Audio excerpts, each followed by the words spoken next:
Well, I'm back with Marvin Martin, my mentor, spiritual father. You are watching the Beyond Sunday podcast.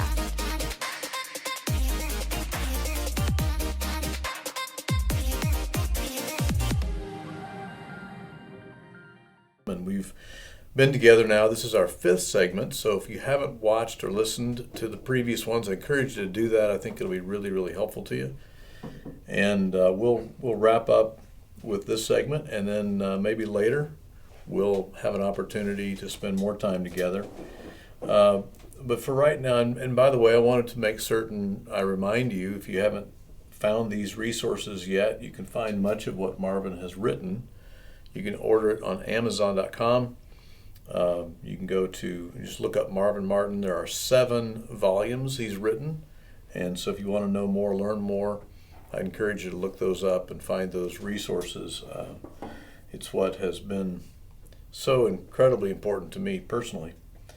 So Marvin, on our final segment, as we've talked a lot about the journey through life, the 4 generations, we've talked about choices, we've talked about mentoring and spiritual fathering, we've talked about understanding who we are now and the reality of sometimes the challenges of dealing with our current reality. We've talked a lot as we've spent time together about finishing well. We look at the Bible, we've said it's a bit difficult to find someone in the Bible who finished well. And you've helped me think about that. So talk to us a bit, if you would, about how to do that as we go through life, and how to not lose focus, but how to really finish well. One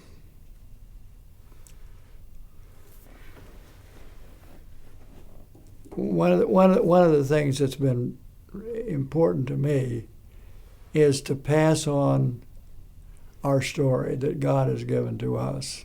Someone said to me that I had an old fella who said to me, he's younger than I am now, but he said to me, Marvin, he said, writing is God's gift to an old man. And I thought about it, and I thought, well, that may be true, but writing is God's gift to mankind. Mm-hmm. And the only reason that we have that is because somebody wrote it. Mm-hmm. I was out at the cemetery the other day, and they were putting a name on a marker, and I talked to the man, and he seemed to like what he did, and I said, "You're in the memory business." Mm. He says, "Yes, I'm proud of what I do." Mm. I said, "It's very important what you do." I said, "The memories, just think if we didn't have those. Right now, the world, because it wants to change and it wants to obliterate the past. Mm-hmm. And so if it can obliterate the past, we can start now fresh and we can have a new utopia.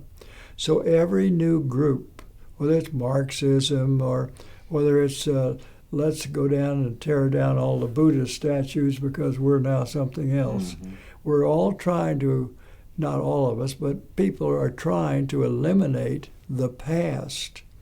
And I don't know if you've ever read a little book called How the Irish Saved Civilization, but it's just a little book. But I didn't know St. Patrick was not an Irishman. St. Patrick was a Roman. And St. Patrick went to Ireland because he was captured.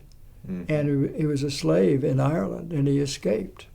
He came back, became, I think, a bishop in the Catholic Church, and went back to help bring the people in Ireland to know Christ. Mm-hmm. One of the things he did, apparently, according to this book, was that they wrote down the great works. Well, this was back in a time, I think it was before 500, and so they laboriously copied them by hand in the monasteries.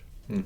And so when the pagans moved through Europe, they destroyed the libraries. Mm-hmm. they wanted to destroy, just the way each group wants to start fresh. We're going to make it right. It's this desire to be God and create the world the way it ought to be. Yeah. And so what happened was that after that happened and they destroyed the books, later they found the books in Ireland and brought them back to the continent. And the name of the book was How the Irish Saved Civilization. Oh, wow. It restored the historical record. And one of the ways you finish well, I think, is to pass on your message. The fifth book in what you're talking about is called Passing It On.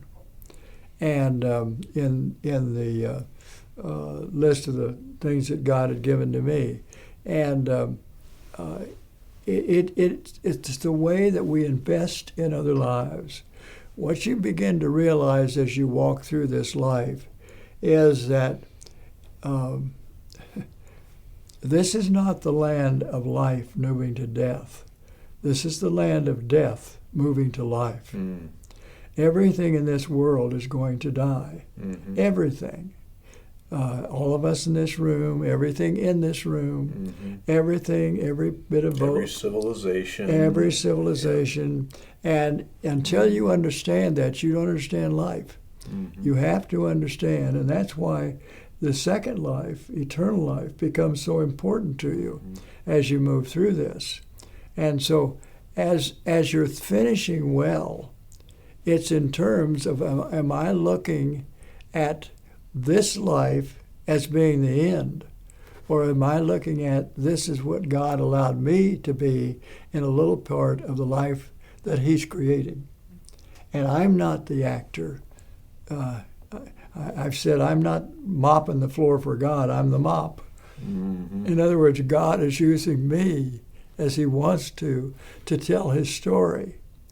And so when you finish well, what happens is you want to bring your life through these stages, and you can get on board any time. The thief on the cross got on board just a few hours before he died. Mm-hmm. You can get on board any time, but the key is, as you move through this, that we want to pass on what is good, and we want to get loose from what is bad.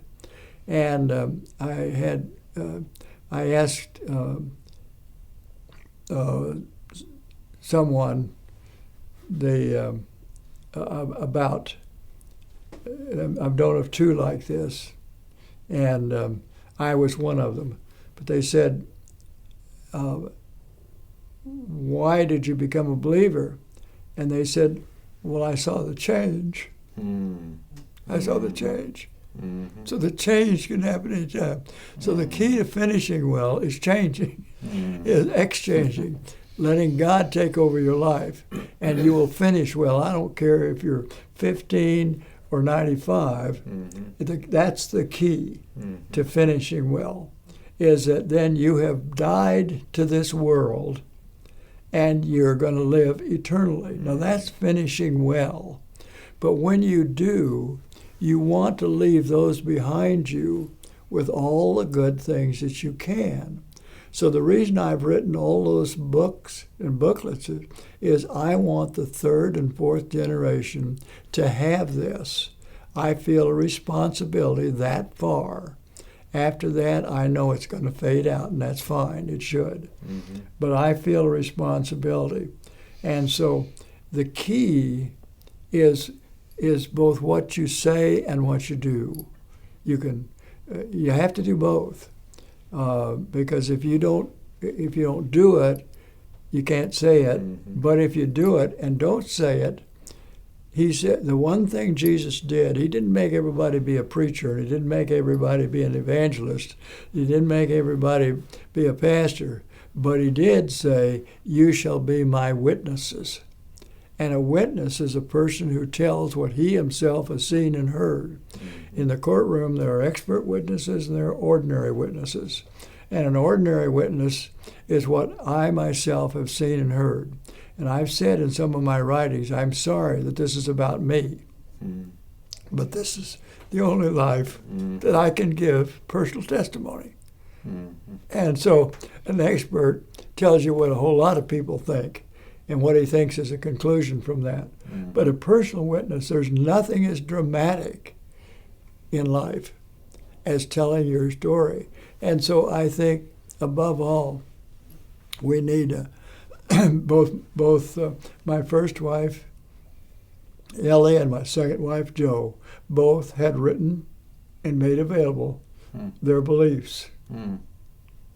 And they wanted it to be so they would know what they believed. And so they made an open statement.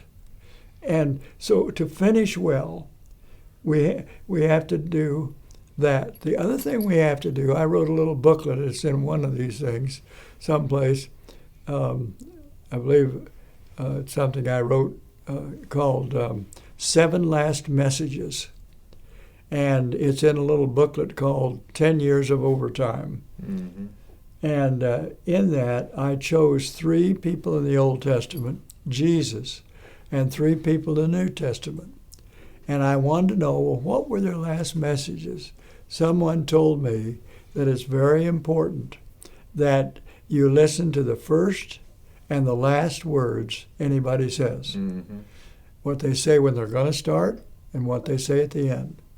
And so the first and last messages, so I chose 7, which is the number of completeness. I chose 7 last messages. And for example, do you know what Samuel's last message was? Samuel went in front of all the people when he was retiring. And he said, okay, he said, I want to make this clean. I said, I want to make right.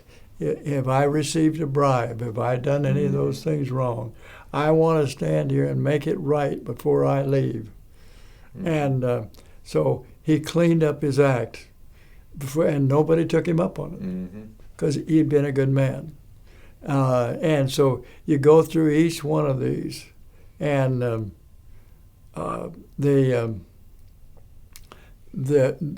Jesus, for example, Jesus said, I have completed the work you gave me to do.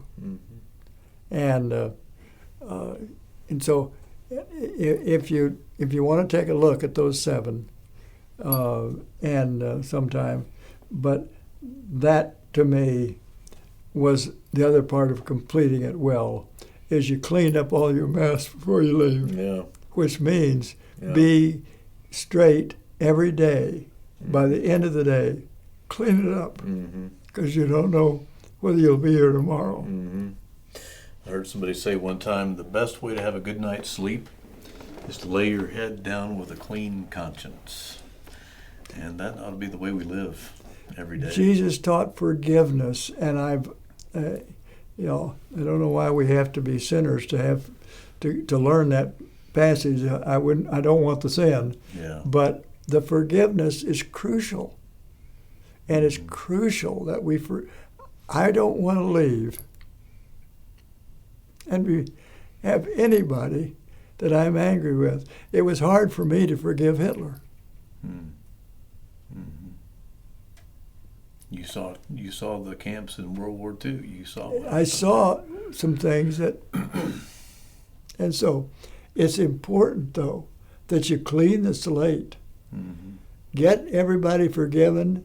And as much as it depends on you, be at peace with everybody. And then if you do that, I think, and you know the Lord, you'll finish well. Amen. Powerful words to live by. Jesus said it. That's right. We got to get it from Him. It's difficult to live it out every day, but so critically important. And for us to then pass that on, we talk a lot about writing. Marvin has encouraged me to write, and now that I have grandchildren, I understand why you named your website From Grandpa with Love. I sometimes think, well, my kids think they know the story. They live their own. My grandkids They don't need to know the story. Yeah. So let's pass it on to kids, grandkids, friends, people who don't know. but be the witnesses that have the integrity to do so all of our life, every day. This will conclude our time with Marvin Martin. Glad you joined us, Marvin. Thank you so much for being a spiritual father to me and so many others, and speaking the words of life and wisdom into us. And hopefully we'll get a chance to do this again. If not here on this side of heaven, we'll share it in the next. So with that, thank you for being a part of this time. We'll see you again next time. This has been another episode of the Beyond Sunday podcast. And don't forget, like, share, and subscribe.